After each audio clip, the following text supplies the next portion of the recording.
You'll want to watch this. A couple of years ago, Patrick Bet-David sat down with Andrew Tate during his house arrest in Romania, and among other things, they talk about his conversion to Islam the year before. In defending his decision to jump ship, Andrew made some claims about Islam that Cliffe Knechtle would get into a year later while sitting across from Patrick Bet-David. It's quite a tough one, but you're going to be grateful you stuck around. Before we get into it, make sure you subscribe and hit that notification button for more videos like this. I like to see myself as a person who has strong, rigid boundaries. I like to see myself as a person who will stand up and say, no, that's wrong. I like to see myself as a person who's not afraid of being shamed by whatever community for saying, I don't agree with that particular ideal. I like seeing myself that way. So if I'm going to see myself that way, then I'm going to naturally align with a religion that operates within that form. So when I say Islam is the last religion on earth, I say it because it seems to be the only one who will stand up and say, no, we don't care.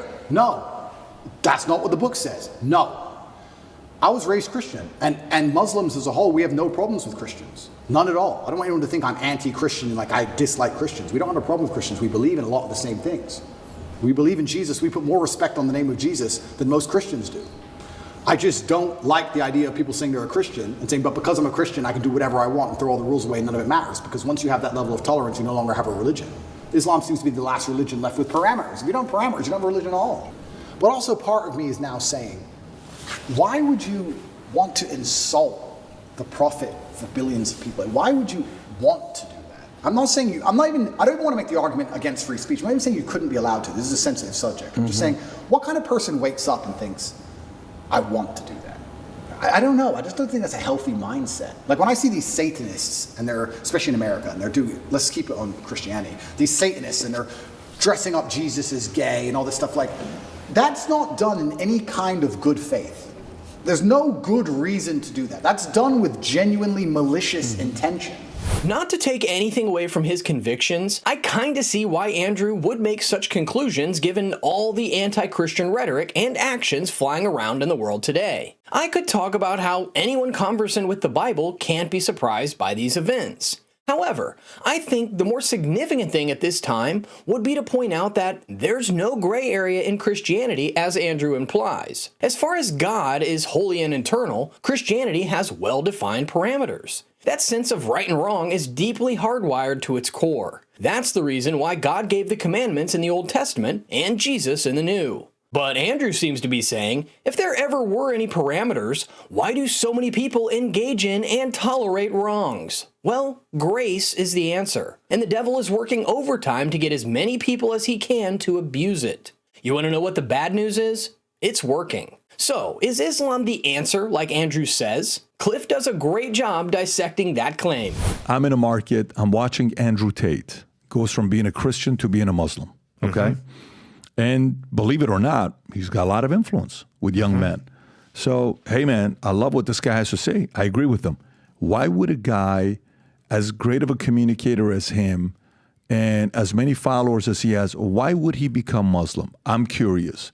I'm willing to bet he influenced a lot of other young men to also become Muslims. Cool, let's put that there. Christianity, okay? Catholic, we can put these together, right? Judaism, you're seeing what's going on here. How do you differ? If you were to, in a very basic way, as a professor, as a pastor, what is the difference between being a Christian, between being a Jew, between being a Muslim? All right. So Jews believe that Jesus was not the Messiah and was not a good prophet. And he obviously wasn't God. Muslims believe that Jesus was a very good prophet, and a typical devout Muslim has far more respect for Jesus than the typical American, because a devout Muslim believes that Jesus was born of a virgin, lived a sinless life, and because he was such a good prophet, God would never allow him to die on a cross, so he took him to heaven.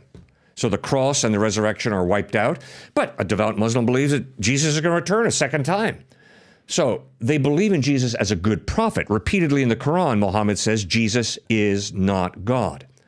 But in the New Testament, the eyewitnesses who saw and heard Christ insisted Jesus claimed to be God by both his words and his actions. Cliffe does a really good job outlining the distinction between these two big religions in such a brief and simple manner. However, beyond the simplicity of this differentiation, I can't help but notice how the comparison emphasizes one significant thing about Christianity I think most people gloss over these days, and that's the centrality of Jesus to Christianity. Without him, there there will be literally nothing like Christianity, and the concept of grace and reconciliation in which we operate will cease to exist. Here's where I think things get actually more interesting. Of all the religions, the Christian account of Jesus has been shown to be the most historically accurate. We can't say Jesus was a false prophet like Judaism says, because, come on, we've seen false prophets. We can tell them by their fruits, and Jesus did not share those fruits. Besides, compared to iterations of him in other religions, his biblical teachings resonate with the intrinsic moral fiber every person is born with. We can take a long trip down history lane until we find eyewitness accounts of things Jesus did and what he claimed to be. But can we really say that for these other religions? Now, here's my problem with Islam.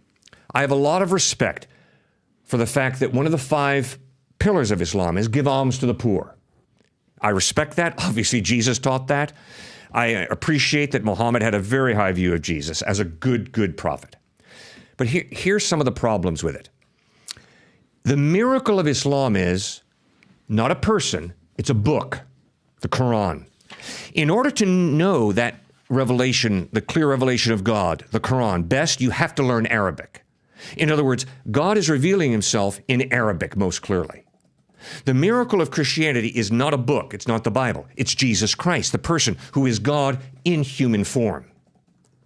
So, am I going to be attracted to a religion that says, Arabic, that's what you got to go, or no, Jesus loves the world and gives him his life for everybody? You can't really fault Cliffe's logic here, can you? I mean, it's a book versus a divine being who sacrificed himself to torture and death so we can have a secure and assured path back to God.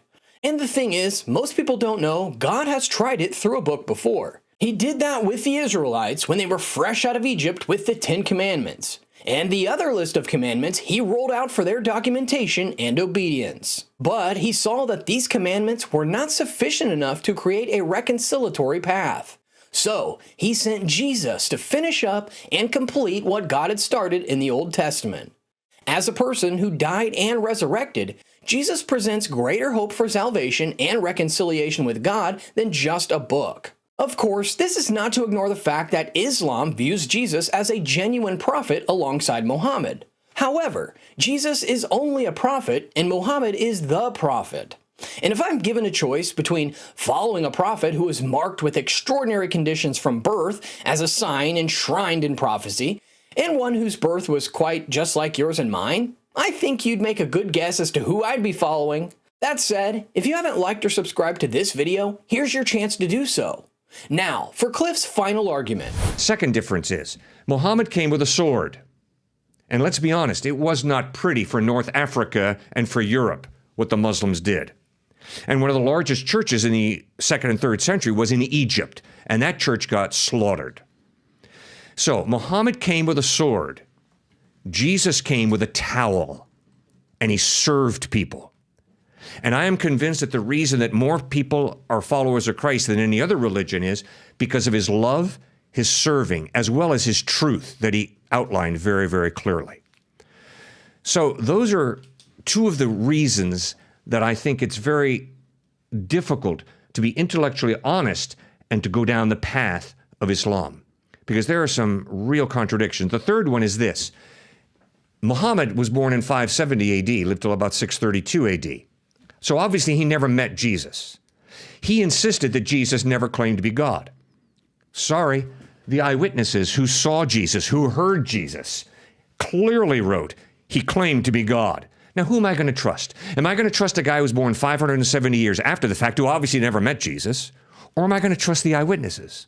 Any way we want to put this, we can agree that the distinctions Cliffe makes are quite clear.